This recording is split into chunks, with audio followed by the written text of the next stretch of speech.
while I have more time. I am uploading the video I just did. I'm uploading. So I still have some coffee and I still have some time. Okay, so let me fill you in on a few things that aren't so gruesome.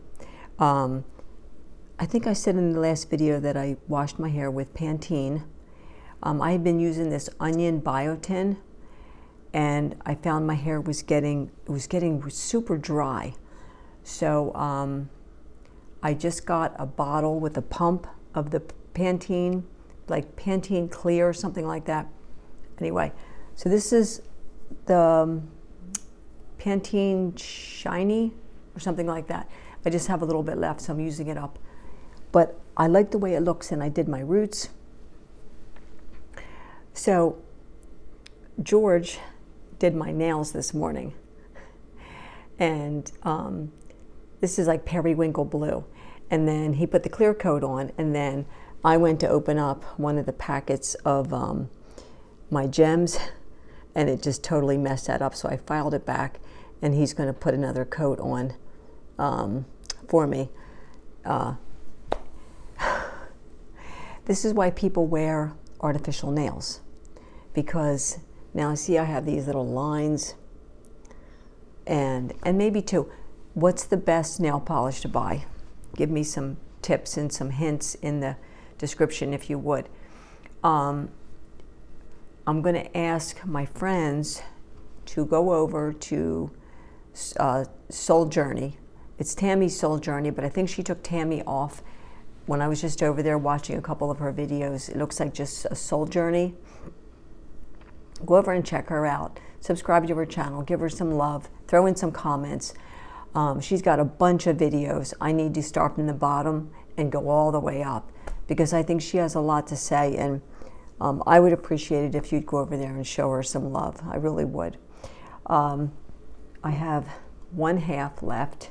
I walked up to the corner store yesterday, got some fried chicken and some potato salad and macaroni salad, and that's what I had for dinner last night, and that's what I had for lunch again today.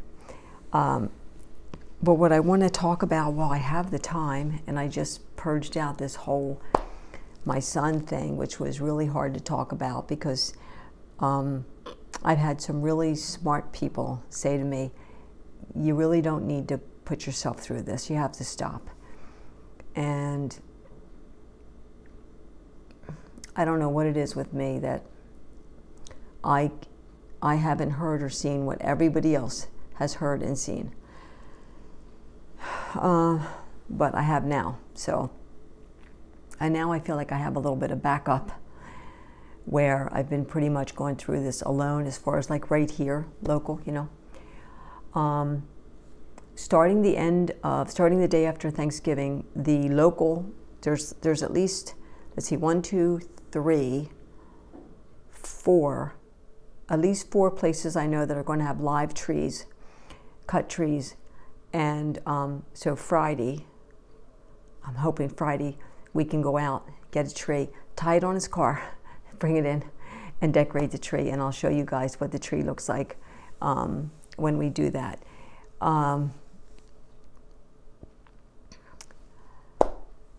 Anxiety.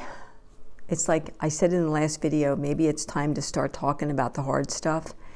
And when I had coffee with Poet, and I'm going to throw this out again, who would want me to go back to Coffee with Poet? Put it in the comments. And I would talk about all kinds of things. So I'm just sitting here looking at my hair, and I'm thinking, should I use mousse on my hair? What do you think? I have the halo thing, but I think the string is too short. But I'm going to order those extensions when I can. Down the road, there's things that down the road, after I fix the mess that I'm in, down the road. I want to do the nose. I want to get the nose pierced, but I want it pierced with a needle, not a gun. Even though a girl I used to work with in the hospital, she had her nose pierced with a gun at Claire's. She did go to Claire's, and hers has stayed for years with no problems. But then I'm reading, it's like a blunt force when you use the gun. Who has opinions on that? Anybody want to throw opinions or thoughts? Let me know. Either way. So I do want to get that done. George is going to fix my banged up nail. And I'm thinking if I can get the money together for the extensions, which I will down the road. I'm just going to let my hair keep growing in. And when you lose a lot of hair and you're older, hair becomes a big thing, so bear with me. But let's talk anxiety. If you've never had a panic attack, or you've never had an anxiety attack, whether it's generalized anxiety, like an all the time nervousness, or you have like agoraphobia, like going out in public around people, and that extreme nervousness, trying to talk to someone new, going into a room full of people, like that whole thing. There's all different forms of anxiety. And for me, I think I have every one.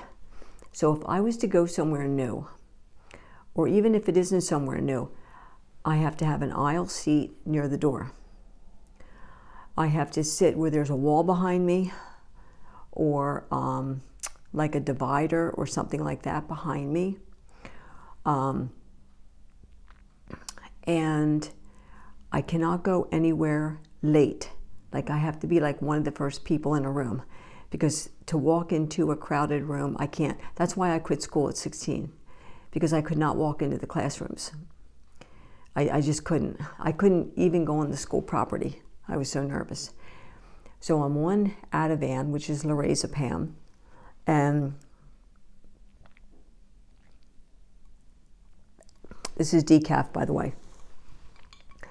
People would say, well, if you're on medication and you're in therapy, why are you still having these problems? The medication keeps me out of the emergency room. It keeps me home. It keeps me in my safe place. If I wasn't on medication, I'd be up in the ER every other day. Most people, I think, that have anxiety and panic attacks have a safe place. For me, it's my home. And in my home, it's typically in my bedroom. Also, if I'm in a store, I usually can manage if I get into my car, or a car. Like right now, I don't have a car. But if, like, let's say my friend Dave has taken me somewhere, or if George has taken me somewhere, get me out into the car where I feel more enclosed, is more a safe place. It's this, and I've heard it described so many different ways.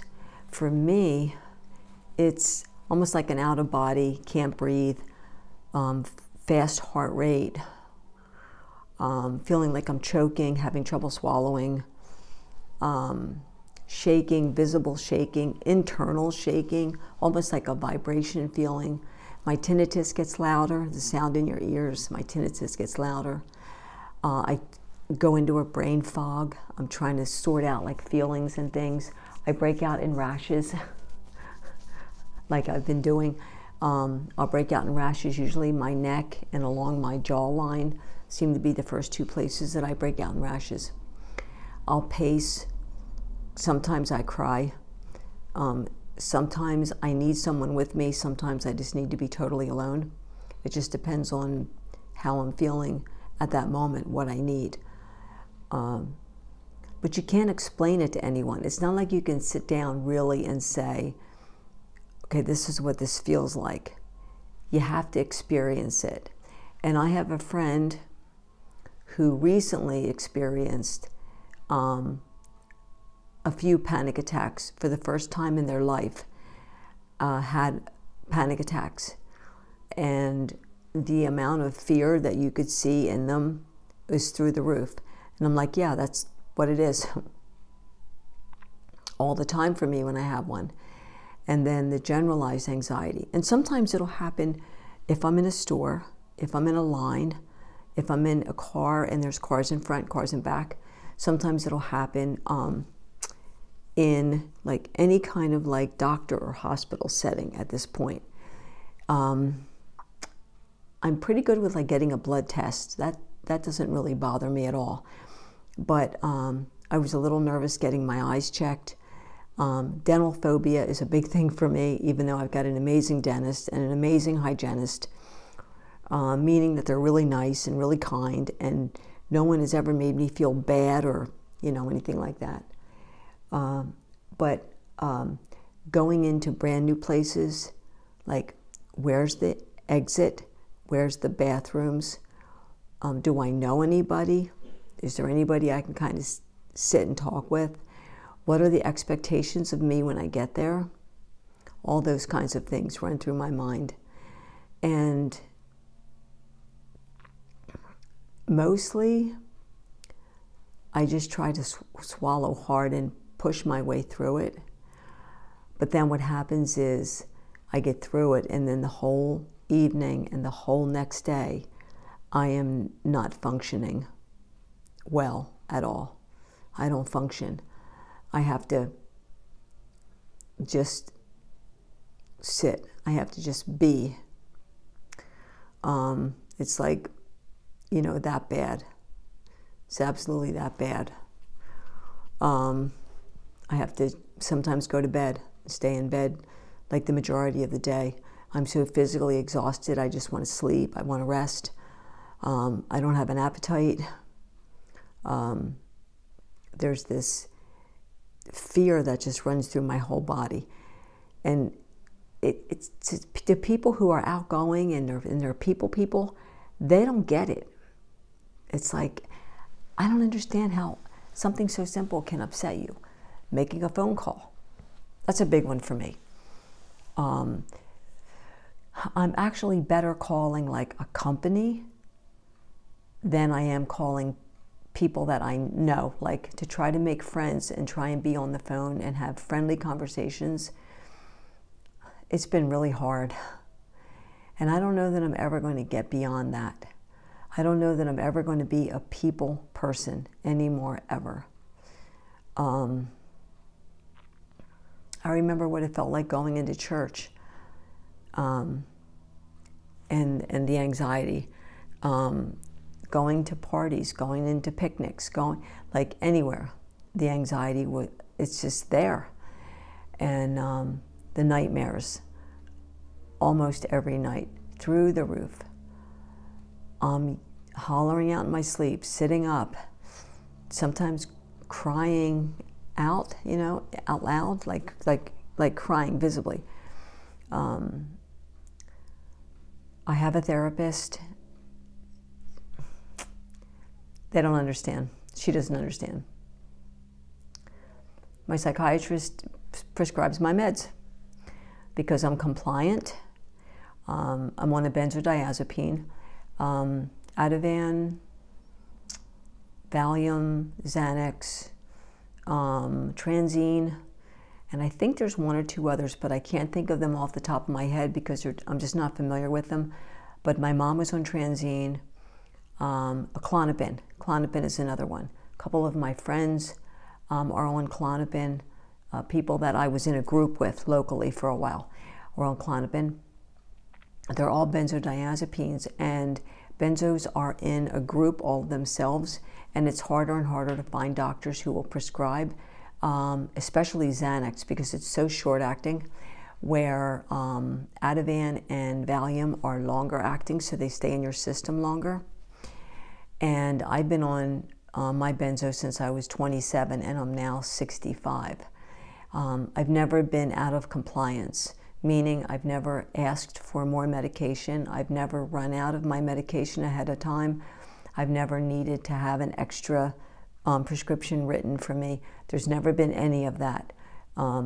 If they were to do a urine test or anything, they would find the medicine in my system, so I'm not selling it or anything like that. So I've been compliant all of these years. And so because benzos are what they are, they're cross-referenced through all the pharmacies. And so if you get it in one pharmacy, it's going to pop up in another pharmacy that medicine is prescribed by this particular doctor. They're really cracking down on that kind of thing, and they're pretty pretty diligent about where you get your medicine and from who. Some doctors and psychiatrists are just hard on, like, nope, I'm not even going to go there, and they want to go like antidepressants, and those things just don't work with anxiety. Like, I'm sorry. And my mom was in her late 90s and she was still on Transine from when she was in her 60s. And my doctor talked to me, you know, about getting older, being on a benzo, the trials and tribulations of being older and being on a benzo, which is why I'm doing things like walking, exercise, walk with Susan, Tai Chi, that kind of thing, to improve my balance. Why I'm doing, you know, standing on one foot to increase my balance. Everything that I can do to help myself with my balance as I age. But anxiety is it's a pain in the ass, because it stops so much of your life, and you really have to push through it. So it's like a full-time job to get to where you need to be in order to have a good time. But by the time you're there, you're not having a good time because you have all this anxiety, right? So it's a nasty catch-22. Side note, let's talk about something fun for a second. Again, let me know about Coffee with Poet in the comments. And New Year's Eve is literally right around the corner. We have Thanksgiving this week. Temperatures here in Pennsylvania are going to drop. They're going to drop like a stone next week. Like, we're going to be in the lows in the 20s, 20, for a high 30 something. And that puts us well into December, right? December temps. And then next thing you know, it's going to be Christmas, and then the ball's going to be dropping on New Year's Eve. I haven't seen the ball drop in years and years. But this year, George is going to stay with me. We're going to watch the ball drop. We're going to open up one of the bottles of the Welch's Grape Sparkling. I have an extra bottle. I'm going to put it in the fridge and get it cold. And we're going to watch the ball drop. It'll be this is our first Thanksgiving, first Christmas, first New Year's together. And since Sky was not one to celebrate holidays, like, he was not a holiday person. I think his only holiday he wanted to celebrate was Halloween. That was it. And that was him, and it's fine. But it's nice this year to celebrate holidays. For everything that I've gone through, and we're all going through something, it's just nice to have this fun stuff, you know? But if you have any tips, hints, tricks, things, anything,